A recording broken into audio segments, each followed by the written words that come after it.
വളരെ എളുപ്പത്തിൽ ഈ ഒരു കളറിലും സദ്യയിൽ കിട്ടുന്ന ആ ഒരു ടേസ്റ്റോട് കൂടെയും പാലടപ്പായസം ഉണ്ടാക്കിയാലോ. ഇതൊരു 2 ഗ്ലാസ് കുടിച്ചാലും തെറ്റു പറയാൻ പറ്റില്ല കേട്ടോ. അപ്പൊ ആദ്യം നമുക്ക് അട നല്ല ചൂടുവെള്ളത്തിൽ ഒരു 10 മിനിറ്റ് മൂടി റെസ്റ്റ് ചെയ്യാൻ വെച്ച് ഊറ്റി മാറ്റി വെക്കണം കേട്ടോ. ഇനി വലിയൊരു പാത്രത്തിലോട്ട് കുറച്ച് ബട്ടർ ചേർക്കാം. അതൊന്ന് മെൽറ്റായി വരുമ്പോൾ പഞ്ചസാര ചേർത്ത് ഒന്ന് കാരമലൈസ് ചെയ്തെടുക്കാം. കുറച്ച് വെള്ളം ചേർത്ത് അതൊന്ന് ലൂസാക്കാം. എന്നിട്ട് പാല് ചേർത്ത് കൊടുക്കാം കേട്ടോ. ഇപ്പൊ തന്നെ ആ ഒരു കളർ വന്നത് കണ്ടില്ലേ. അപ്പൊ കുറച്ച് പേരുടെയൊക്കെ കണ്ണ് ഈ പാത്രത്തിലോട്ടായിരിക്കും അല്ലെ. ഞാൻ ഇത് പീച്ചൽ നിന്ന് മേടിച്ചതാട്ടോ. നല്ല ഹൈ ക്വാളിറ്റി കോപ്പർ ലഗാനാണ്. ഇതിലൊരു ടിൻ കോട്ടിംഗ് ഉള്ളതുകൊണ്ട് തന്നെ എന്ത് ഫുഡ് നമുക്കതിൽ ഉണ്ടാക്കാം കേട്ടോ. സാധാരണ നമ്മൾ പുളിയുള്ള ഭക്ഷണമൊക്കെ കോപ്പറിൽ ഉണ്ടാക്കിയാൽ ക്ലാവ് പിടിച്ച പോലെ വരാറുണ്ടല്ലേ. ഈ ഒരു ടിൻ കോട്ടിംഗ് ഉള്ളതുകൊണ്ട് തന്നെ ആ ഒരു പ്രശ്നമില്ല കേട്ടോ. അതുപോലെ നല്ല തിക് ബേസ് ആയതുകൊണ്ട് അടിയിലും പിടിക്കില്ല. ഈ ഒരു പാത്രത്തിന്റെ കൂടെ ഞാൻ ഈ ഒരു കടായം കൂടെ മേടിച്ചിട്ടുണ്ടായിരുന്നു. രണ്ടും നല്ല അടിപൊളി ഹൈ ക്വാളിറ്റി പ്രോഡക്ട്സ് ആണ് കേട്ടോ.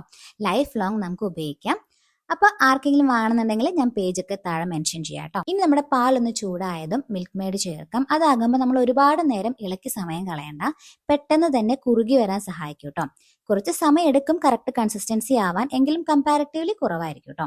പാല് വെട്ടി തെളിച്ചതും അട ചേർക്കാം. ഇടയ്ക്കിടയ്ക്ക് ഇളക്കി കൊടുക്കുക ആ ഒരു കൺസിസ്റ്റൻസി ആവുന്നവരെ. അപ്പൊ അടയൊക്കെ കാണാൻ തുടങ്ങി. ഈ ഒരു പരുവത്തിൽ ഞാൻ സ്റ്റവ് ഓഫ് ചെയ്യാണേ. കുറച്ച് നട്ട്സ് ചേർത്തിട്ടുണ്ട്. ഇനി ഇരുന്നൊന്ന് ഇത് കട്ടിയാവും കേട്ടോ. അപ്പൊ പെർഫെക്റ്റ് കൺസിസ്റ്റൻസി ആവും. അപാര ടേസ്റ്റ് ആണ് കേട്ടോ. അപ്പൊ ശരി, ബൈ.